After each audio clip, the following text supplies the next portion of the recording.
warahmatullahi wabarakatuh. Waalaikumsalam warahmatullahi wabarakatuh. Alhamdulillah, puji syukur kehadirat Allah Subhanahu wa taala atas limpahan rahmatnya sehingga kita dapat berkumpul di sini dalam keadaan sehat walafiat dan dengan suatu apapun. Yang pertama yang saya hormati tentu Bapak Kepala Sekolah Bapak Eko Listanto selaku Kepala SDN 0 Jatipurwo. Yang saya hormati dan saya banggakan Bapak Ibu guru, karyawan-karyawati SDN 0 Jatipurwo. Di sini izinkanlah saya menyampaikan hasil belajar saya mendesiminasikan aksi nyata 1.4 yaitu budaya positif. Adapun susunan acara pada siang hari ini, yang pertama pembukaan, yang kedua sambutan kepala sekolah, yang ketiga penyampaian materi, yang keempat refleksi, dan yang kelima penutup. Berhubung waktu sudah siang, mari kita buka acara ini dengan bacaan basmalah bersama-sama. Bismillahirrahmanirrahim. Alhamdulillah, semoga dengan bacaan bismillah kita dapat memulai kegiatan pada siang hari ini dan mendapatkan manfaat tentunya bagi saya dan untuk Bapak Ibu guru lainnya. Menginjak acara yang kedua yaitu sambutan Bapak Kepala Sekolah yaitu Bapak Eko Listanto. Waktu dan tempat saya persilakan. Assalamualaikum warahmatullahi wabarakatuh. Waalaikumsalam warahmatullahi wabarakatuh. Alhamdulillahirabbil alamin. Wassalatu wassalamu ala asrofil anbiya'i wal mursalin. Asyhadu an la ilaha illallah wa asyhadu anna Muhammadan abduhu wa rasuluh.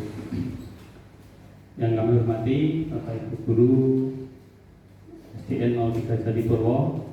Tak lupa pada Pak Nanang Rahmat Dayat yang hari ini akan menyampaikan hasil belajar disiplin positif dari kegiatan guru penggerak. Yang pertama, kami sebagai kepala sekolah mengapresiasi yang sedalam-dalamnya, setinggi-tingginya dan sebesar-besarnya pada Pak Nanang yang telah bekerja keras kurang lebih selama 2 bulan ini. Selama 2 bulan ini telah melewati berbagai proses di dalam guru penggerak, sehingga pada kesempatan ini Pak Nanang akan mengadakan desiminasi hasil belajar guru penggerak. Bapak Ibu semuanya, kegiatan ini juga sekaligus menjadi kegiatan kita agendakan sebagai kegiatan komunitas belajar kita berbagi praktek baik. Dalam hal ini kegiatan praktek baiknya adalah kegiatan hasil belajar dari kegiatan guru penggerak. Semoga kegiatan ini tentunya dapat bermanfaat untuk kita semuanya dan terutama untuk Pak Nanang sehingga nanti bisa diaplikasikan dalam kegiatan-kegiatan kita di sekolah. Bapak Ibu yang kami hormati, bahwasanya kegiatan guru penggerak itu mungkin minta Pak Nanang sudah merasakan tidak langsung ke materi, tapi yang dibangun adalah kegiatan guru penggerak ini adalah mindset kita sebagai seorang pendidik. Jadi bagaimana kita bertindak itu adalah bagaimana kita bertindak seharusnya, bagaimana sudah dicontohkan lewat filosofis Diajar Dewantoro yang beberapa waktu yang lalu sudah disampaikan juga oleh Pak Nanang. Bapak Ibu, kegiatan ini kalau tidak salah adalah sebagai penutup modul 1. Di dalam guru penggerak itu ada 3 modul. Modul 1, modul 2, dan modul 3. Nah, modul 1 ini harapannya adalah bagaimana membuka wawasan ataupun mindset tentang diri guru, diri pribadi guru. Bagaimana seharusnya guru berpikir dan bagaimana seharusnya guru adalah mengelola dirinya, kelasnya, dan sebagainya. Jadi diawali dari guru, kemudian Modul 2-nya adalah bagaimana mengelola kelas, dan yang kelas terakhir modul 3 diharapkan guru penggerak itu bisa bagaimana caranya mengelola satuan pendidikan atau sekolah. Itu harapan dari proses panjang dari kegiatan guru penggerak. Nah, alhamdulillah Pak Nanang sudah melewati proses modul 1. Harapannya adalah dapat bermanfaat untuk Pak Nanang bagaimana mengaplikasikan apa yang sudah didapat ini sehingga kedepannya dapat melahirkan inovasi, usulan dan apapun yang terkait adalah terkait dengan pembelajaran ataupun mutu di sekolah kita. Bapak Ibu yang kami hormati, bahwasanya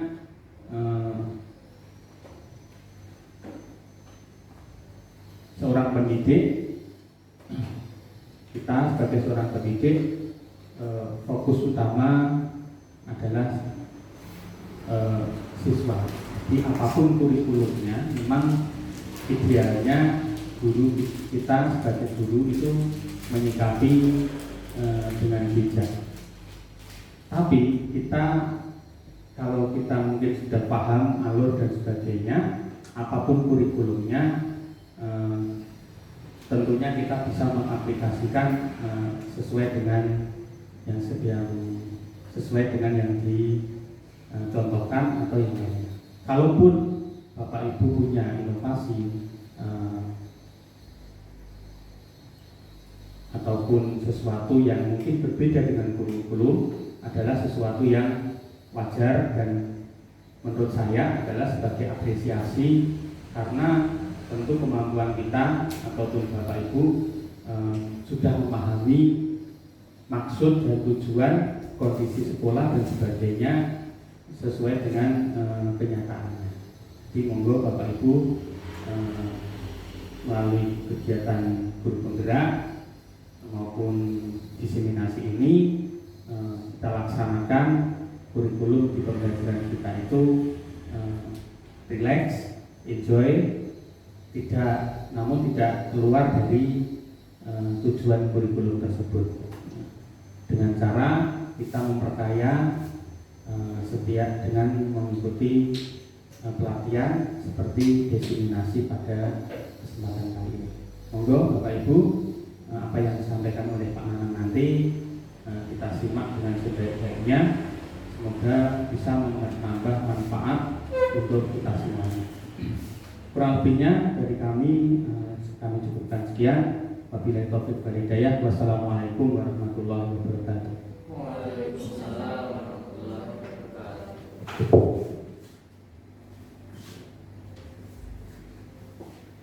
Baik, terima kasih Pak Eko atas sambutannya. Menginjak acara yang ketiga, yaitu pencapaian materi dari saya. Ini waktunya lumayan panjang, jadi mau sambil disambi-sambi nggak apa-apa, santai saja. Saya sambil berdiri. Oke.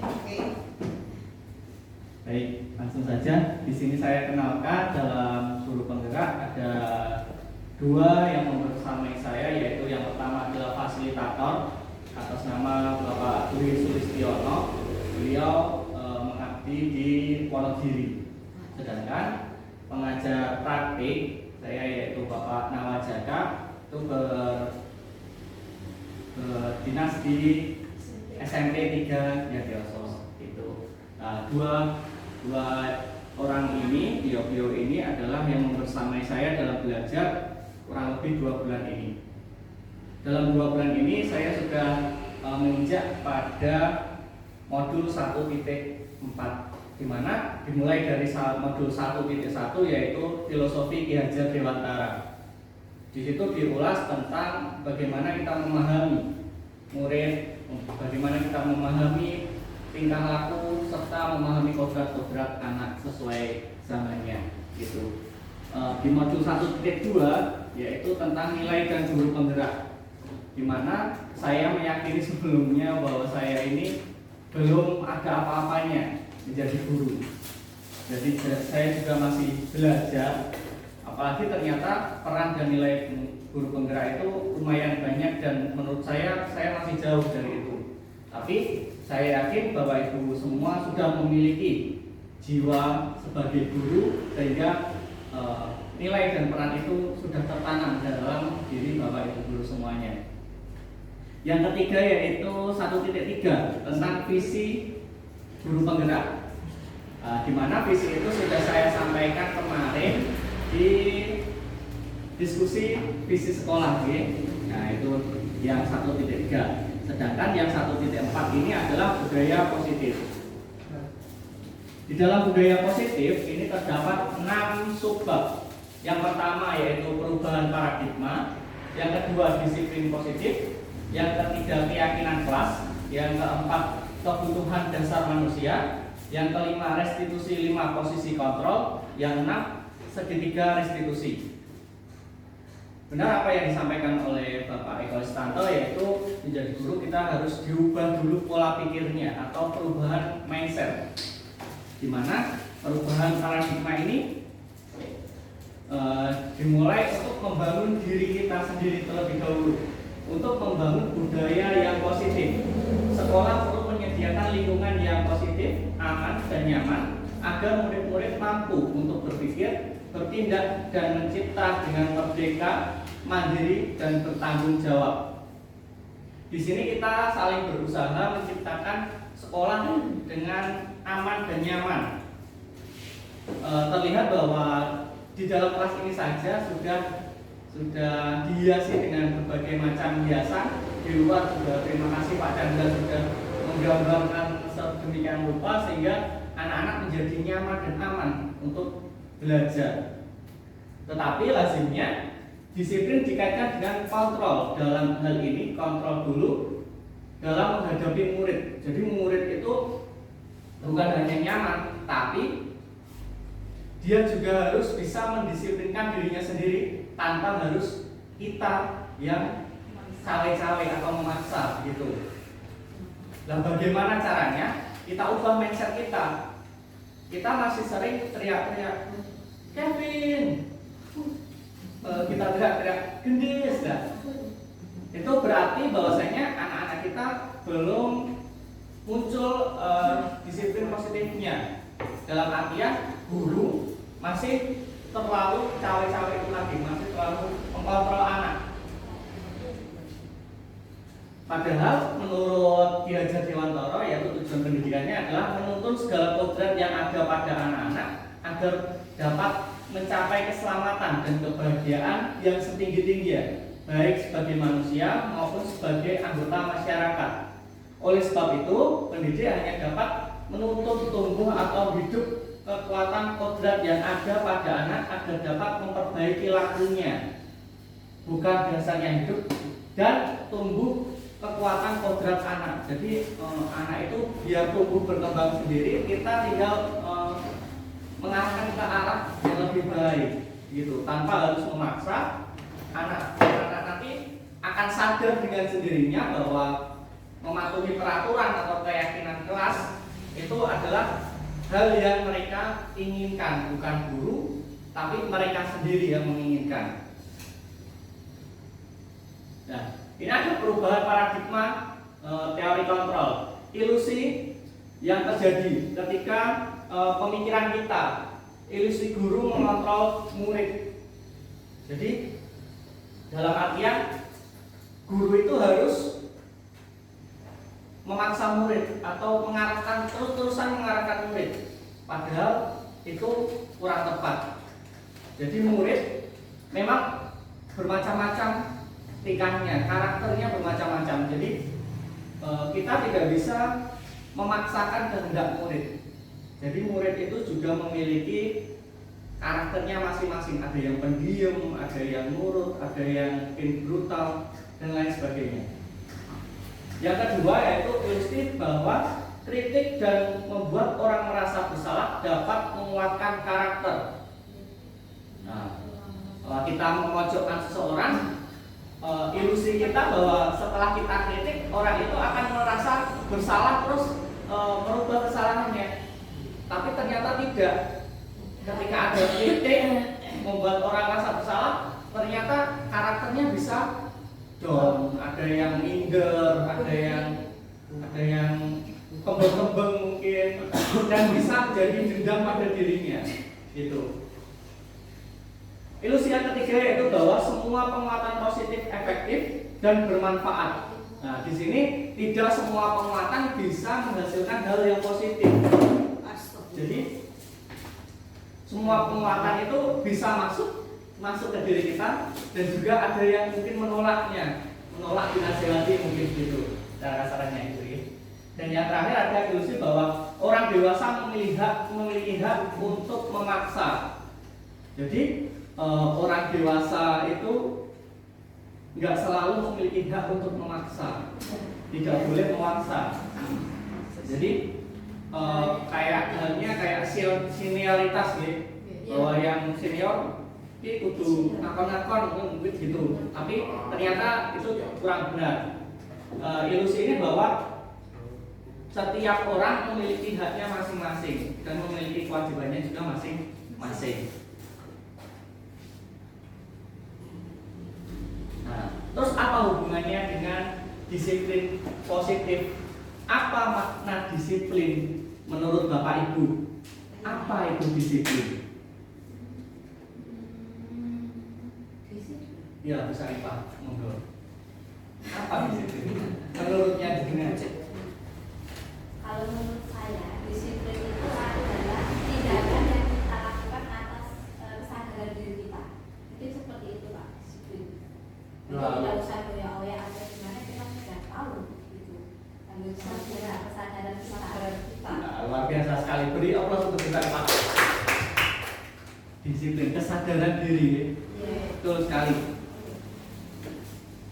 Disiplin, makna disiplin berasal dari bahasa Latin disiplina, yang artinya belajar. Maknanya benar sekali Pak, memerintahkan diri sendiri untuk mengatur dirinya sendiri, menguasai dirinya sendiri untuk bertindak atau mengacu pada nilai-nilai yang kita hargai dengan penuh tanggung jawab tanpa perintah orang lain.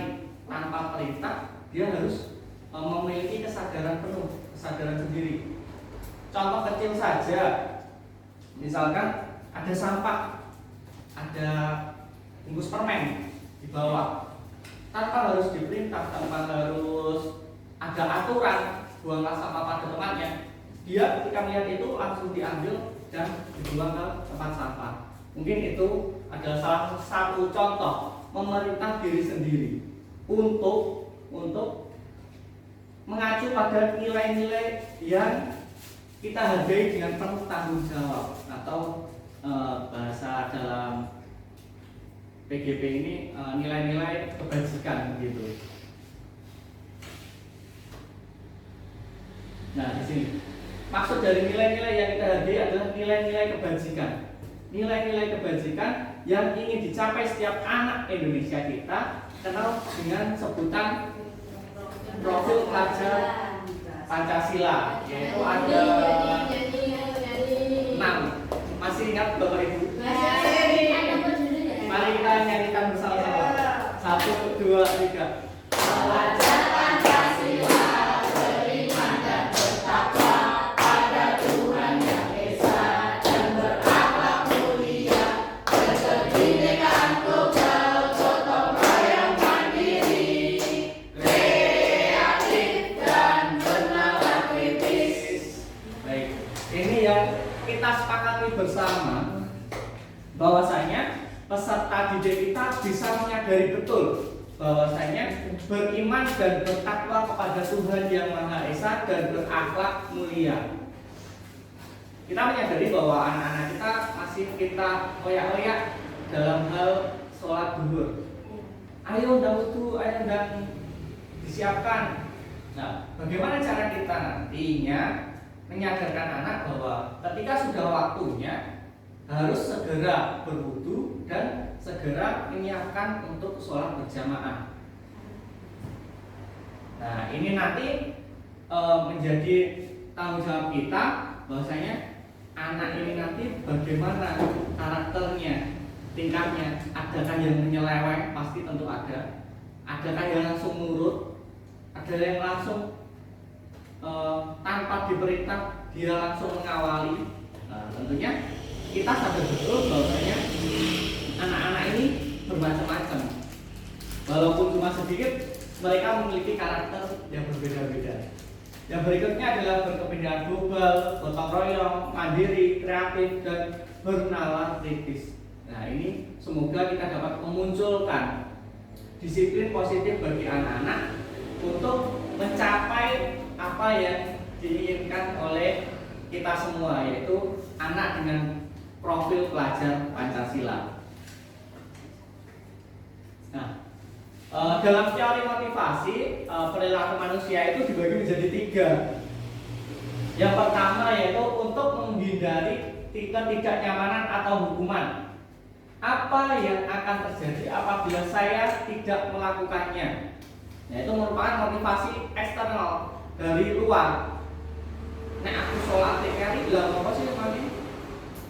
Oh, anu dhisik karena akan dihukum. Oh, orang nyaman karena dihukum untuk azan karena terakhir wudunya. Nah, itu motivasinya muncul dari luar. Sedangkan yang kedua yaitu untuk mendapatkan imbalan dari orang lain. Apa yang akan saya dapatkan apabila saya melakukannya? Nah, aku wudu dhisik aku itu apa tuh? Oh, itu hadiah. Misalkan di depan misalnya ngomongin, ayo, sing wudu dhisik itu 2.000. Nah, kayak gitu, dia berarti mendapatkan motivasi eksternal dari luar. Nah, kedua ini masih tingkatan yang paling bawah, yaitu harus ada motivasi dari luar. Sedangkan yang ketiga ini untuk menghargai dirinya sendiri, yaitu berasal dari dalam dirinya sendiri. Saya akan menjadi orang yang seperti apa apabila saya melakukannya. Jadi kita tumbuhkan tertib itu muncul dari diri anak, motivasi internal. Nah, ini tujuan dari disiplin positif. Itu hanya salah satu contoh saja yang saya amati di sekolah ini. Mungkin ada contoh-contoh yang lain, banyak sekali tentunya. Motivasinya ini eksternal sama yang imbalan ini masih sering kita temui. Sedangkan tugas kita adalah memunculkan disiplin positif yang paling bawah ini, muncul dari diri anak sendiri. Misalkan lagi kalau dalam pembelajaran yaitu tentang tugas atau PR. Ketika anak mengerjakan PR, kita masih mengacu pada 2 ini. Nek ada PR, ada hukuman. Kalau dapat 100, dapat imbalan. Nah, masih mengacu pada 2 ini. Belum mengacu pada 3, yaitu menghargai diri sendiri, menghargai diri anak sendiri. Oh, ketika sudah mengerjakan tugas tepat waktu, maka dia sudah bisa menghargai dirinya sendiri ke arah yang lebih baik gitu. Yang ketiga, disiplin positif yang ketiga, yaitu tentang keyakinan kelas. Dilihat di sini sudah ada keyakinan kelas. Menurut Bu Nita, nah, anak kelasnya Bu Nita, keyakinan kelas itu kalau menurut di kelasnya Bu Nita apa sih? Keyakinan kelas itu apa ya? Sebuah keyakinan atau anutan yang ada di dalam kelas dan diyakini oleh seluruh kelas, seluruh anggota di kelas untuk kita laksanakan dari hati, tidak ada paksaan. Jadi keyakinan kelas itu yang membuat kita seluruh kelas dibantu oleh guru tentunya. Kalau murid saja kan apalagi kelas 1 kan, oh sih Bu kan gitu. Jadi dibantu oleh gurunya kita membuat sama-sama keyakinan apa saja sih yang hal baik yang akan kita lakukan untuk mencapai apa ya, sesuatu yang baik gitu. Luar biasa sekali. Beri aplaus untuk kita. Bagus sekali, keyakinannya sudah dilakukan dan yang usul anaknya sendiri ya Bu ya. Yang meminta anaknya sendiri. Proses. Pak kamu ini. Ya. Terima kasih. Jadi saya sempat browsing juga apa sih bedanya antara keyakinan kelas, kesepakatan kelas, dan juga tata tertib kelas. Monggo didiskusikan bersama-sama dulu gitu. Keyakinan dan kesepakatan Antara kita itu. Oke, bagus sekali. Ada pertanyaan tematik dari Pak Eko, yaitu ada 3: keyakinan kelas, kesepakatan kelas, dan juga tata tertib kelas. Menurut Bapak Ibu, ketiga itu apa sih bedanya? Monggo. keyakinan kelas itu datangnya dari kita, keyakinan kita. Oke, gimana Pak? Kalau kesepakatan itu kan kita buat bersama-sama. Nah, kalau tata tertib nanti dijawab dulu ini. Baik. Ternyata belajar ke Bu Rini. Monggo Bu Rini. Terima kasih Pak Nanang. Seperti tadi, keyakinan itu adalah atau kesepakatan itu yang buat adalah murid dan guru atas dasar persetujuan kedua belah pihak. Sedangkan tata tertib itu kalau menurut saya yang membuat adalah guru sendiri dan harus dipatuhi oleh murid, begitu kalau saya. Oke, beri aplaus dulu. Luar biasa sekali jawabannya. Mungkin ada feedback dari Pak Eko.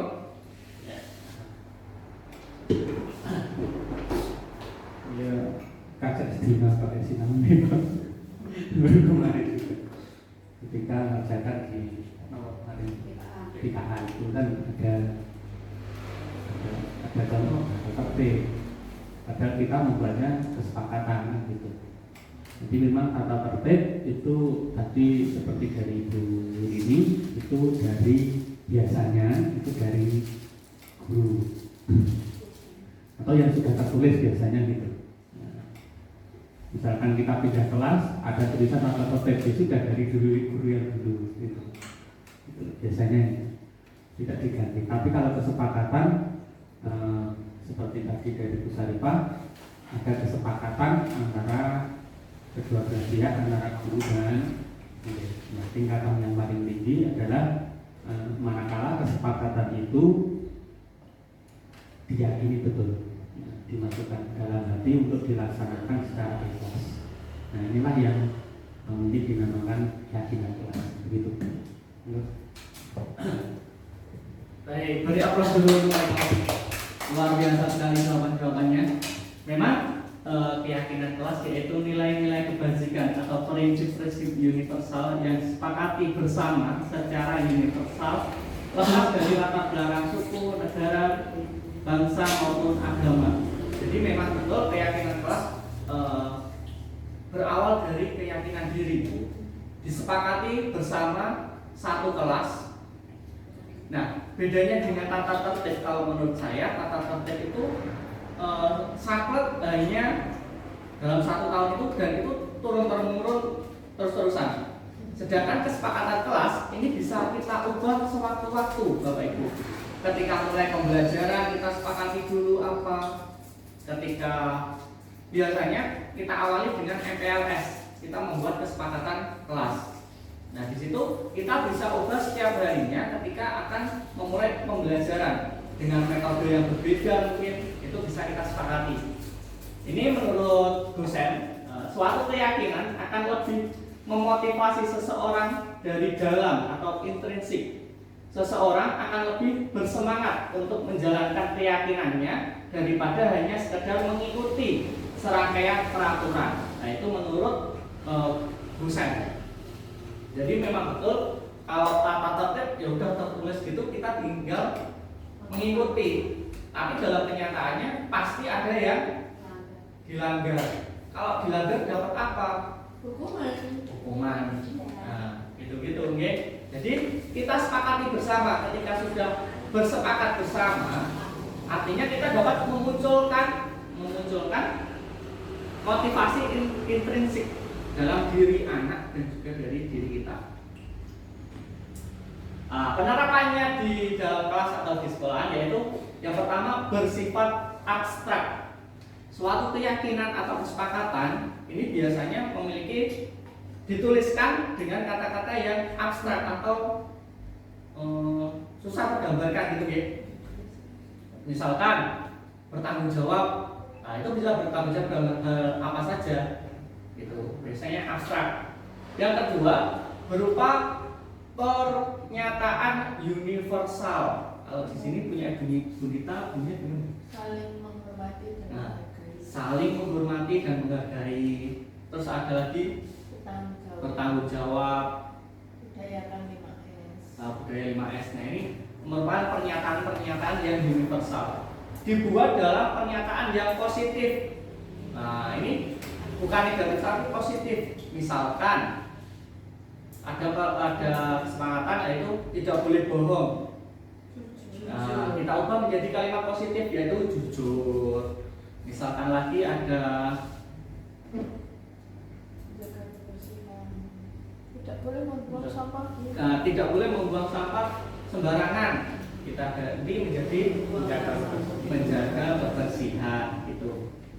Yang berikutnya adalah sedikit saja agar mudah diingat. Jadi pernyataannya singkat-singkat saja biar anak juga memahami dan mudah diingat. Yang berikutnya sesuai dengan kondisi kelas dan sekolah sehingga mudah diterapkan. Jadi mungkin penerapannya kelas 1 dengan kelas 6 itu berbeda kesepakatan kelasnya. Karena kelas 1 itu masih perlu banyak bimbingan dengan gurunya, sedangkan kelas 6 dia sudah memiliki pola pikir yang lebih tinggi. Jadi disesuaikan dengan kondisi kelas masing-masing dan juga sekolahnya.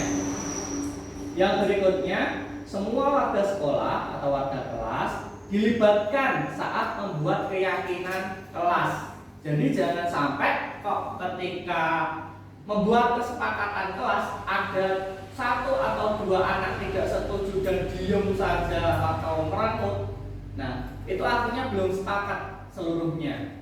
Jadi kita pastikan bahwasanya kesepakatan ini melibatkan semua orang dan diyakini oleh setiap individu sehingga motivasinya muncul dalam diri, bukan lagi eksternal seperti adanya hukuman atau imbalan, tapi sudah muncul pada motivasi diri. Nah, ini adalah contoh saya ketika membuat kesepakatan kelas. Saya menggunakan metode diskusi dan juga speaking note menggunakan tulisan seperti halnya kita kemarin, yaitu ada beberapa masukan dari anak-anakku kelas 4 tentang kesepakatan kelas yang kita buat. Pertama, mereka buatnya dengan kalimat yang panjang-panjang. Nah, yang kedua kita ubah menjadi kalimat yang positif. Nah, merujuk yang ketiga yaitu kita bikin kesimpulan dan kita sepakati bersama. Jadi kesepakatan kelas ini nanti bisa disepakati oleh semuanya, bukan hanya murid saja, tapi saya juga menyepakati itu. Seterusnya kami akan membuatnya dan kita akan tempel di dinding biar anak-anak dapat melihat dan mengingatnya apabila ada permasalahan atau ada lupa gitu. Berikutnya yaitu yang keempat, kebutuhan dasar manusia. Jadi ternyata manusia itu memiliki 5 kebutuhan dasar. Realitas kebutuhan masing-masing manusia itu berbeda-beda. Kita berusaha untuk memahami pandangan orang lain tentang dunia. Setiap orang memiliki gambaran yang berbeda tentang kebutuhan. Nah, kebutuhan dasar manusia itu meliputi 5, yaitu yang pertama, kebutuhan untuk bertahan hidup, kebutuhan rasa cinta dan kasih sayang, kebutuhan kebebasan, kebutuhan kesenangan, dan kebutuhan kekuasaan. Nah, mari kita kupas ke-5 kebutuhan ini. Yang pertama adalah kebutuhan untuk bertahan hidup. Menurut Bapak Ibu, apa sih yang kita butuhkan untuk hidup? Makan, minum, tempat tinggal. Ya, seperti makan, minum, bernapas, udara. Itu adalah sebuah kebutuhan untuk bertahan hidup. Yang kedua yaitu kebutuhan rasa cinta dan kasih sayang. Tentu di sini Bapak Ibu sukanya dicintai atau mencintai? Dicintai, karena mencintai itu berat, Bos. Oke, alangkah baiknya kita jalankan keduanya. Oh, di keduanya. Iya, Sama-sama. mencintai dan dicintai, karena kebutuhan dasar manusia adalah rasa cinta dan kasih sayang. Apabila kebutuhan ini kurang atau tidak terpenuhi, pasti muncul kata-kata yang melo, galau, sedih, Nangis. nangis. Matanya Apa penuh. tuh? Depre. Nah, ujung-ujungnya orang yang kurangnya kasih sayang atau rasa cinta ini akan menimbulkan rasa Frustasi. nah, frustasi. Bisa jadi caper, cari perhatian. Gitu ya. Nah, ini mungkin ada pada diri anak-anak kita. Nah, nanti kita bisa amati kebutuhan apa yang masih kurang pada diri anak, kebutuhan apa saja itu. Gitu. Yang berikutnya adalah kebutuhan kebebasan. Setiap orang pasti tidak mau kalau dirinya dikekang. Nggak boleh ini, nggak boleh ini, pasti itu nggak mau. Maka kebutuhan yang berikutnya adalah kebutuhan kebebasan. Kebebasan yang dalam artian di sini adalah kebebasan yang memiliki tanggung jawab. Bukan artian bebas sebebas-bebasnya boleh ngapain aja, itu tidak. Tapi kebutuhan kebebasan adalah yang memiliki rasa tanggung jawab itu. Yang berikutnya adalah kebutuhan kesenangan. Kalau tak tanya di sini, ya urut aja. Setiap orang pasti memiliki kesenangannya beda-beda. Kalau dari Bu Rini, senangnya apa ya, Bu? Banyak. Apa? Contohnya saja. Uang. Bu Rini senang uang. Terus apa, Bu? Uang apa saja? Mas, Apa senang? Mas Anto. Ya itu tadi Mas Anto tadi. Kesenangan juga. Senang. Kesenangan apa ya? Healing. Kesenangan batin. Supaya Mas. Kalau kesenangan fisik, tidur, rebahan. Kalau kesenangan dari psikis, ajak jalan-jalan. Kalau belanja enggak, kalau punya uang. Lihat tanggal. Kulini. Saya senang akan kesehatan, kecukupan. Kok ke anaknya? Ya, ya udah. Baik, Tidak itu kemana-mana. Bu Rini. Terima kasih Bu Rini, kesenangannya banyak sekali, beri tepuk tangan. Nah, kita juga harus meluapkan itu kesenangan. Kalau kesenangan cuma dipendam, Oh, jangan dipendam. nanti ada kekurangan kebutuhannya di sini nanti. Kalau menurut Bu Dewi, apa sih kesenangan yang sedang berdiri? Kesenangan itu yang bisa membuat kita nyaman. Benar. Benar lagi ya. Bisa ada tawa gitu, itu senang. Terima kasih Bu Dewi, beri plus dulu. Kalau Bu Sarifah, Senangan ya, Pak ya. Kaki.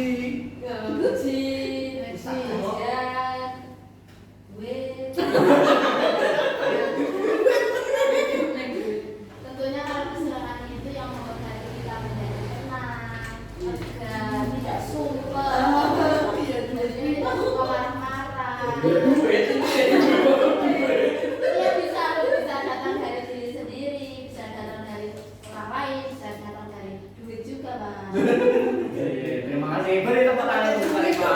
Ini keren sekali. Pak Eko siap-siap ya.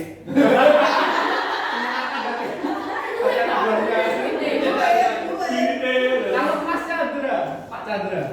Pak Chandra. Terima kasih Mas. Ngomong kalau Senangannya oke. Ya, kesenangan saya itu bisa melihat anak-anak itu bahagia. Oh, father. Nah, masih di sini. Melihat keluarga kecil itu bahagia, itu kesenangan. Terima kasih Pak Chandra. Beri plus Bu Nita. Oke, saya ada dua. Yang pertama, Tentrem keluarga, yang kedua tentrem di lingkungan sekolah. Udah itu aja. Oke, Mas. Ada orang itu. Saya tidak peduli. Memang kesenangan orang itu beda-beda ya. Mas, musik tentrem. Neng keluarga, ya dolan, ya jajan, ya Duit. Neng sekolah ya seneng karo kancane, ya jajan, ya pekerjaannya terus selesaikan dengan baik. Karirnya bagus. Nilai ada nusu-nusuan. Ya, itu.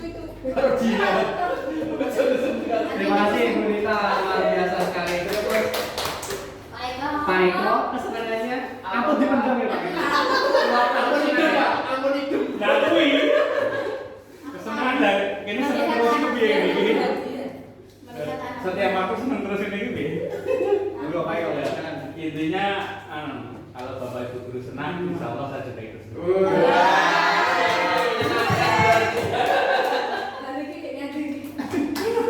Baik, terima kasih Bapak Ibu. Itu adalah kebutuhan kesenangan. Jadi setiap orang pasti memiliki kebutuhan kesenangan. Ingin tersenyum, nggak kok merenung terus gitu, ya? Harus tersenyum. Nah, yang berikutnya adalah kebutuhan kekuasaan. Nah, di sini setiap orang juga memiliki rasa ingin dominan, ibaratnya gitu. Memiliki itu benar, memiliki power. Ketika ingin suaranya didengar itu cara-caranya dulu. Jadi kebutuhan itu adalah kebutuhan kekuasaan. Anak-anak kita pun juga begitu. Dia pasti ada yang sok ngebosi gitu. Itu pasti ada. Itu juga kebutuhan kekuasaan. Jadi dari 5 kebutuhan dasar manusia ini, apabila ada yang tidak tercukupi, maka akan terlihat apa yang kurang dalam diri peserta didik kita, dalam anak-anak kita gitu.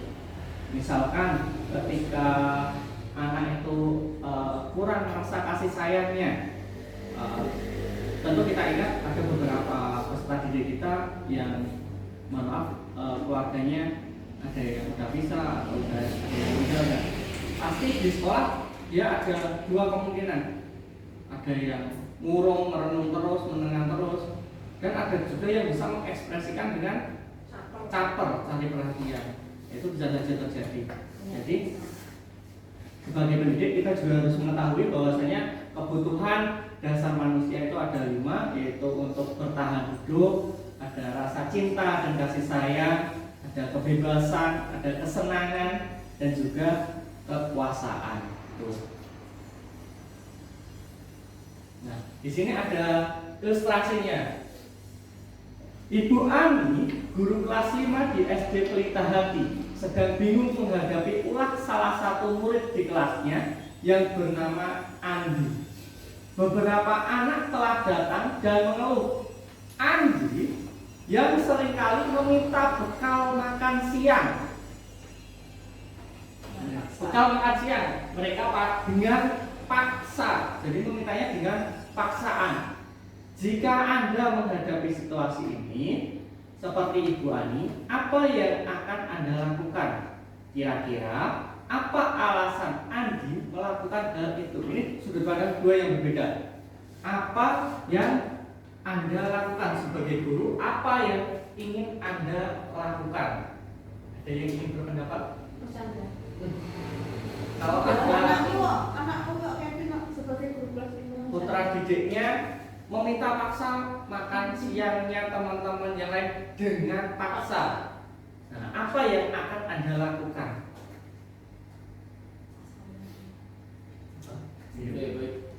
Menurut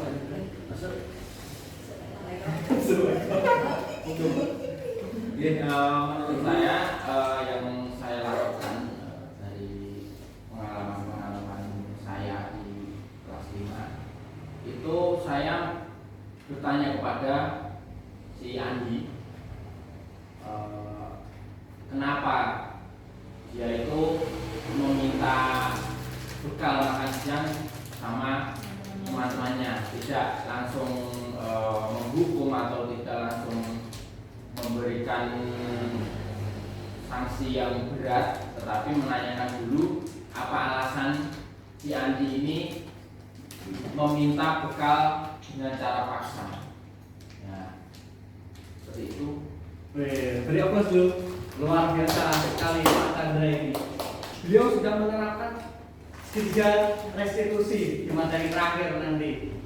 Jadi menanyakan terlebih dahulu. Keren Pak Guru, Pak Chandra sudah menyicil modul 1.4. Masih biar lebih mudah lagi depannya ya.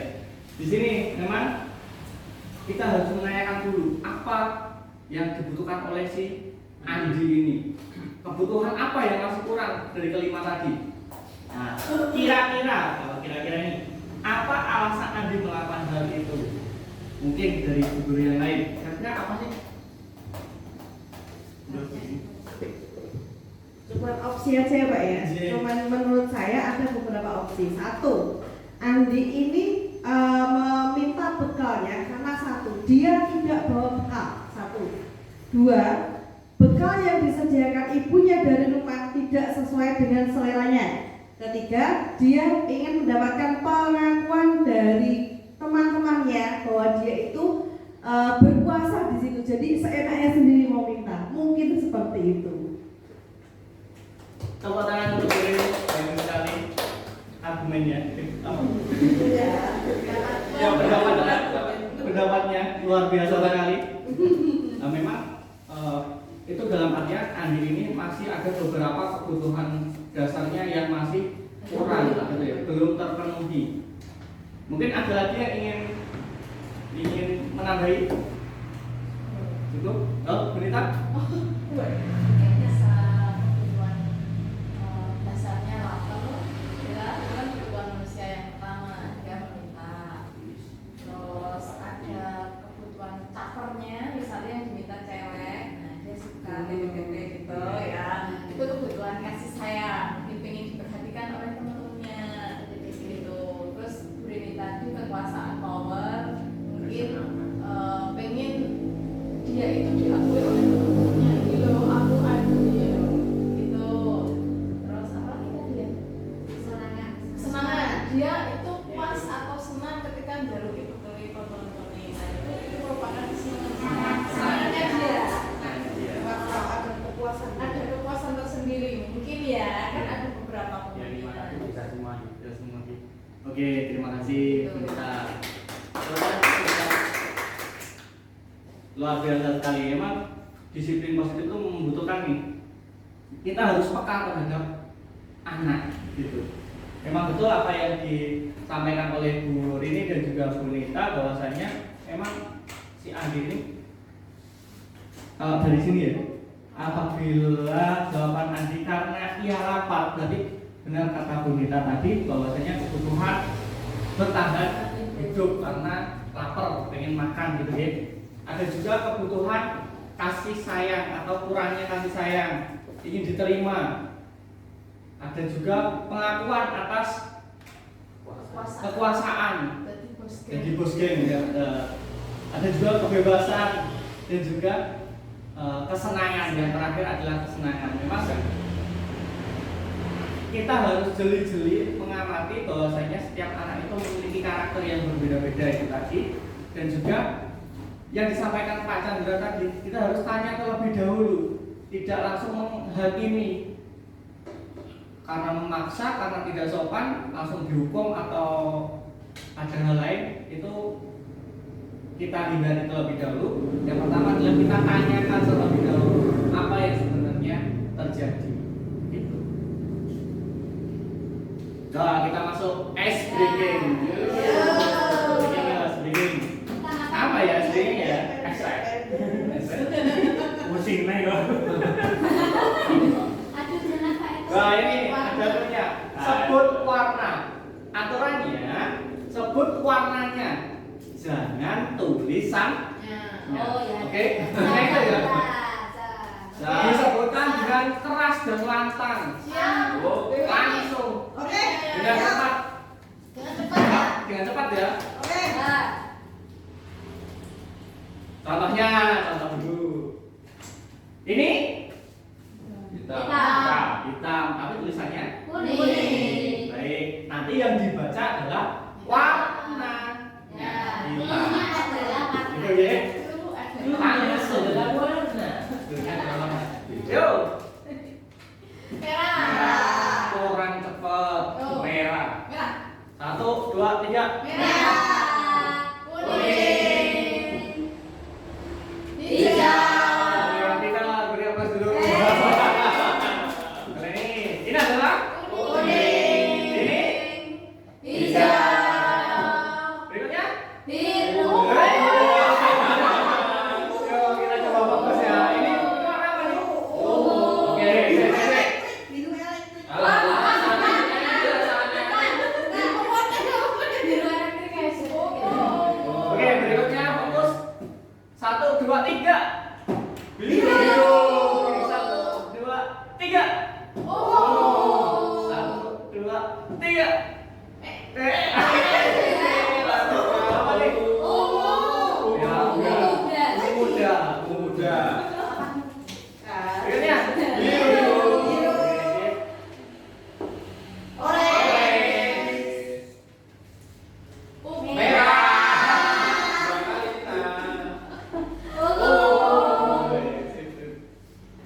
Biru.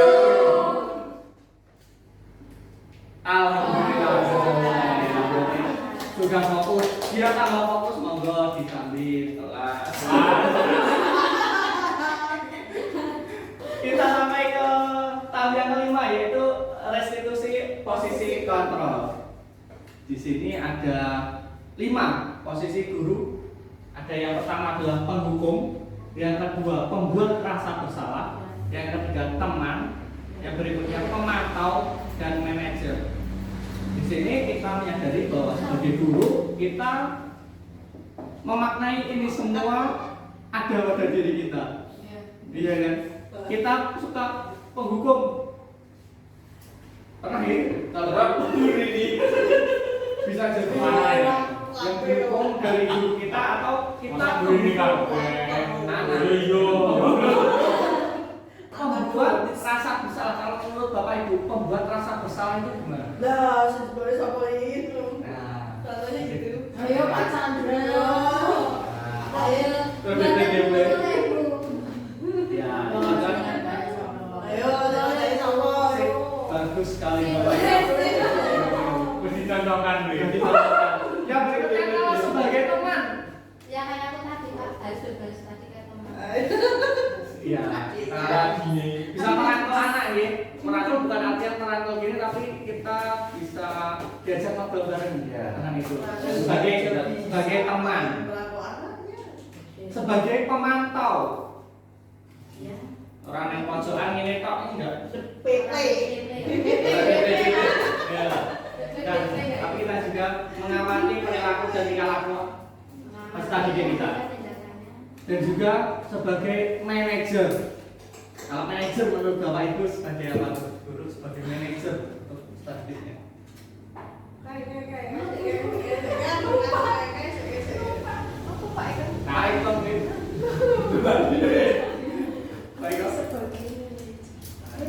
baik. Jadi itu kan pengatur. Jadi sebagai bisa mungkin kita mengatur anak didik kita itu paham kan akan ketika paham akan kewajibannya, paham akan keyakinan kelasnya dan sebagainya. Ya, di dalam bertindak nanti diharapkan siswa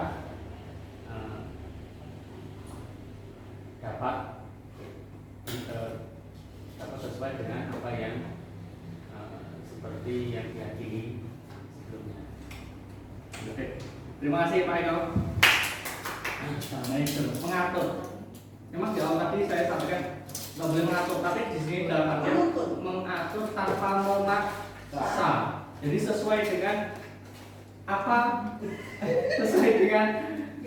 yang sudah disepakati bersama gitu.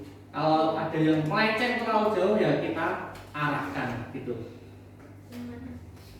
Nah, di sini apabila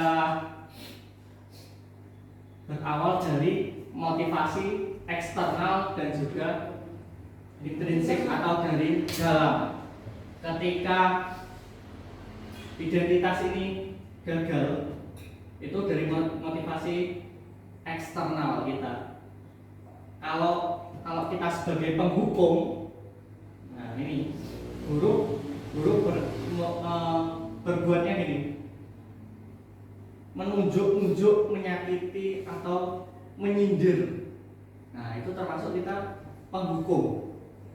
Nah perkataannya seperti ini contohnya. Kalau kamu tidak melakukannya, saya akan. Nah, keras gitu. lagi Pak. Oh iya, saya tahu. Aku senjata deh. Oh iya. Oke. Ayo wudu, kalau nggak wudu, saya akan kasih hukuman apa gitu. Ayo betul, betul dari kelihatan, betul. Ya, itu adalah salah satu contoh. Ayo wudu, sudah wudu itu kan.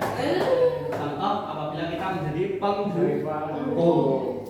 Dan hasilnya kepada anak apa? Anak akan memberontak, anak akan menjadi dendam dan bisa menyalahkan orang lain. Itu sakit hati. Yang berikutnya adalah membuat orang merasa bersalah. Nah ini perbuatan gurunya kayak gini, berceramah menunjukkan kekecewaan yang mendalam. Kalau kamu nggak kayak gitu, kalau kamu tidak mematuhi aturan, nanti saya dimarahi pak kepala sekolah. Kamu harus ini, nah kayak gitu. Nah, kamu sudah mengecewakan bapak ibu guru. Apa kamu nggak merasa bersalah? Apakah kamu mengecewakan? Nggak hanya yang dikecewakan, nggak hanya bapak ibu guru, tapi orang kamu di rumah. Bayangkan, nah kayak gitu, membuat rasa bersalah. Langsung nangis loh. Ya, ini hasilnya akan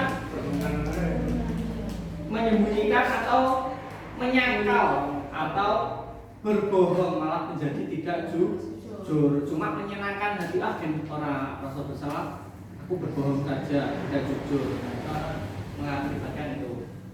Yang berikutnya adalah guru sebagai teman. Itu juga termasuk dalam motivasi eksternal, tapi ke arah yang lebih positif. Kalau tadi dua tadi yaitu ke arah negatif, kalau di sini ke arah yang lebih positif, yaitu membuatkan alasan-alasan untuk murid-muridnya. Nah ini contoh perkataannya, lakukan untuk bapak atau lakukan untuk ibu guru ya, gitu. Kalau lagi berantakan, ya sudah nanti bapak ibu guru bantu. Nah, itu adalah salah satu contoh guru sebagai teman. Nah, tapi ini juga menghasilkan pola pikir anak yang ketergantungan. Nanti pasti diwai bapak ibu guru. Gitu. Jadi selaku teman jangan sampai kita nanti membuat anak itu ketergantungan. Nah, ngejepke itu. Yang berikutnya yaitu pemantau.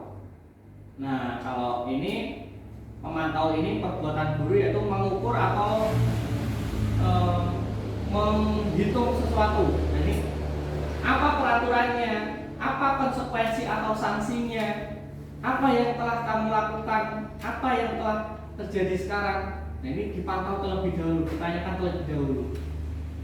Jadi kayak mengingatkan, oh peraturan sekolah tuh harus pakai dasi, pakai topi, nah kayak gitu. Nah, ini bisa menyesuaikan bila diawasi. Kalau diawasi, kalau di depan bapak ibu guru, iya bagus. Tapi kalau di belakang, anak-anak itu suka seenaknya sendiri gitu.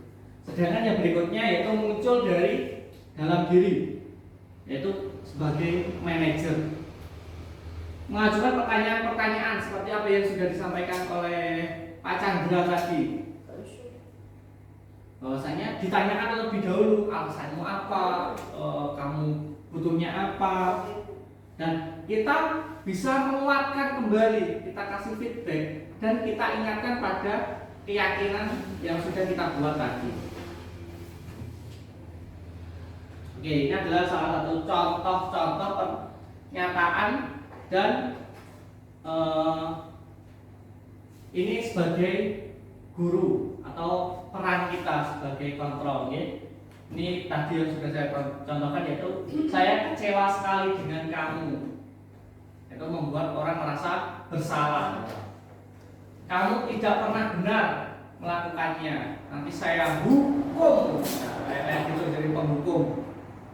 Nah, ini semoga kita dapat memahami ini, dan yang lebih baik nanti kita akan sebagai manajer bisa menimbulkan keyakinan yang muncul pada diri anak sendiri.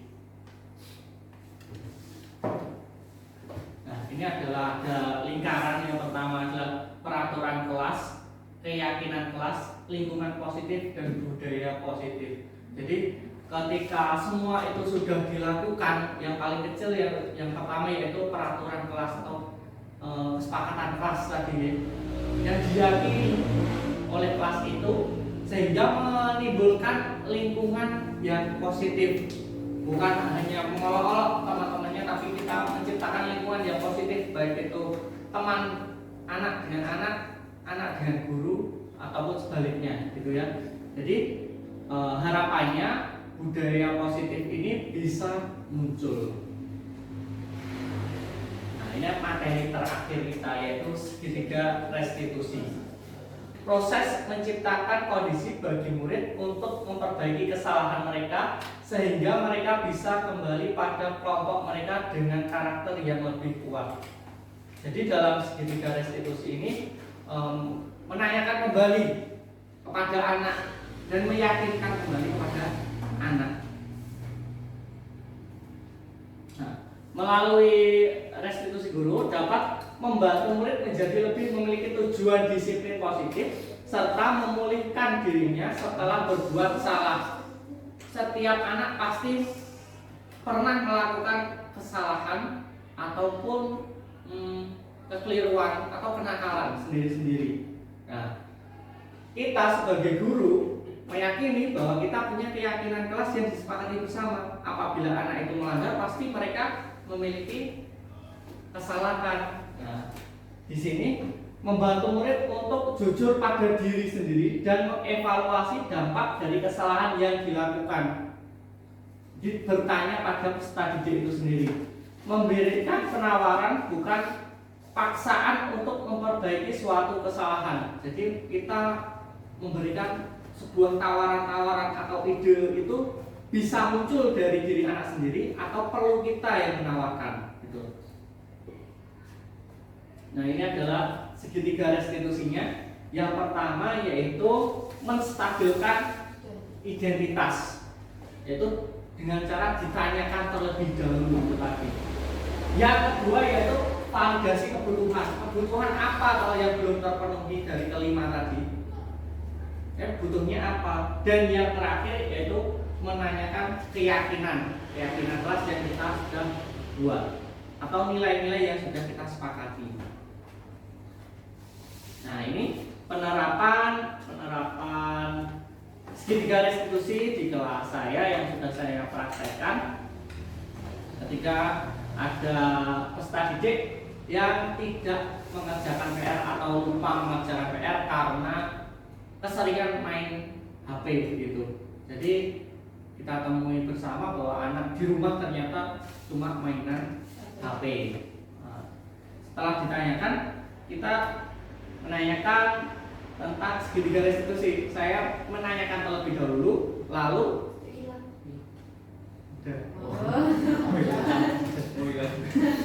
saya menanyakan apa yang terjadi, kebutuhan apa yang belum tercukupi, dan apa keyakinan kelas yang dilanggar atau kurang, gitu. Sedangkan kasus yang kedua yaitu melibatkan dua murid yang sedang bertengkar, yaitu Beno sama Fadil kemarin rebutan pensil sampai patah pensilnya, gitu. Nah, tak tanyakan dulu, lah kenapa sampai bisa terjadi seperti itu, gitu. Oh, ternyata yang pertama Fadil ngolok-olok si Beno nggak terima pinjam pensilnya, megang pensilnya Fadil dipatahkan. Nah, dari kasus itu kita sebagai guru tentunya memiliki segitiga restitusi. Yang pertama, stabilkan dulu identitas, yaitu menanyakan bukan hanya satu tapi keduanya ditanyakan. Habis itu kebutuhan, apa yang dibutuhkan. Oh, kalau si Beno dia kebutuhannya ya jelas pengen maaf, pengen Fadil minta maaf karena sudah mengolok-olok. Nah, sedangkan si Fadil pengen pensilnya kembali, patah, ya pengennya ganti gitu.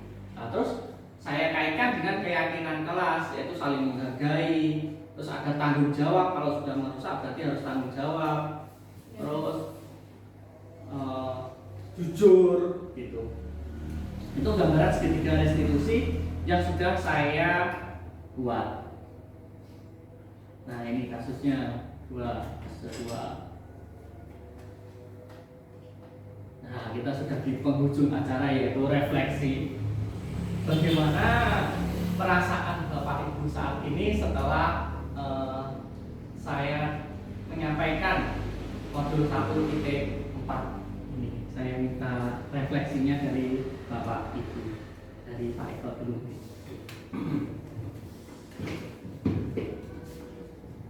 Perasaan saat ini setelah mengikuti disiplin positif, ternyata bisa menggugah kembali ingatan ataupun memori yang sangat bermanfaat tentang restitusi dan sebagainya.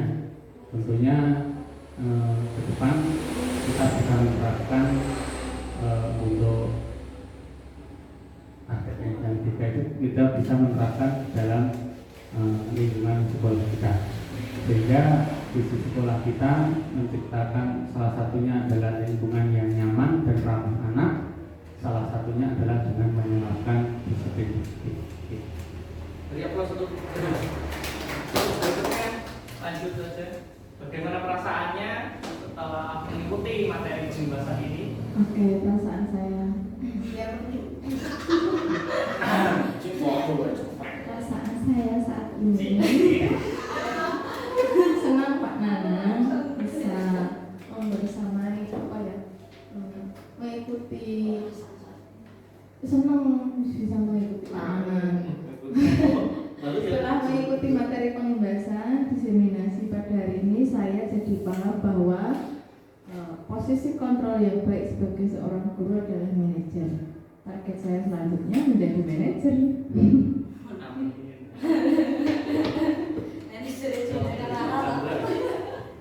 Terima kasih. Perasaan saya saat ini bahagia, senang juga karena mendapatkan ilmu baru, pengetahuan baru tentang apa itu segitiga restitusi, tentang apa itu sebagai guru itu harus menjadi apa. Terus kemudian setelah mengikuti materi pengimbasan atau diseminasi pada hari ini, saya jadi paham bahwa itu tadi kita bagaimana menjadi guru yang bisa mengatur tanpa memaksa siswa, tanpa menghukum juga di sebagai segitiga restitusi tadi. Target saya selanjutnya bisa menjadi guru yang lebih memahami karakter siswa. Terima kasih. Baik, beri aplaus untuk Pak Chandra.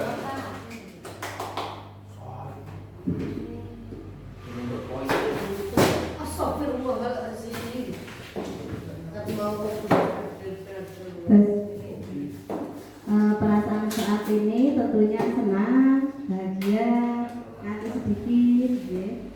Setelah mengikuti materi pengimbasan atau diseminasi pada hari ini, saya jadi paham bahwa ketika terjadi masalah dalam sekolah yang dihadapi oleh murid, bagaimana cara kita penyelesaiannya, tidak langsung marah-marah, bengong-bengong. Tentunya itu juga sekolah ramah anak juga, gitu Pak. Jadi target saya selanjutnya adalah ketika ada permasalahan, tentu saya akan menanya dulu pada murid apa selanjutnya yang harus saya tindakan dan solusinya seperti apa. Begitu Pak. Terima kasih Pak Nanang. Terima kasih dari Pak. Ya, terima kasih. Perasaan saya saat ini adalah lebih paham tentang cara memahami murid. Kemudian setelah mengikuti materi pengembasan atau diseminasi pada hari ini, saya jadi paham bahwa kita perlu melakukan pendekatan terhadap siswa.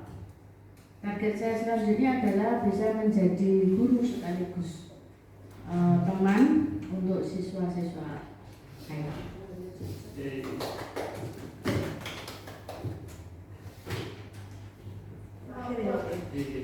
Perasaan saat ini saya tetap saya senang kok Pak, senang karena sudah diberi ilmu yang sangat luar biasa sekali untuk hari ini.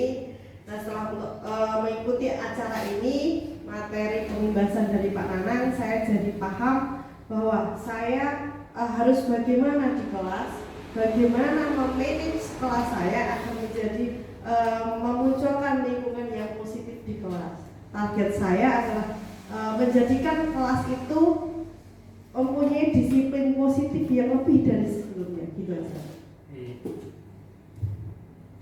Terima kasih. Beri aplaus untuk semuanya. Oke, alhamdulillah refleksi sudah disampaikan oleh Bapak Ibu semua. Semoga target selanjutnya bisa tercapai. Amin. Untuk slide selanjutnya yaitu terima kasih. Ya, mungkin cukup itu dari saya. Banyak kurangnya mohon maaf. Billahi taufiq wal hidayah. Wassalamualaikum warahmatullahi wabarakatuh. Waalaikumsalam warahmatullahi wabarakatuh. Kalau ada sumber teladan boleh kita numpang mandi. Besok kita ketemu lagi. Cakep. Terima kasih. Wassalamualaikum warahmatullahi wabarakatuh. Terima kasih. Iya. Dah.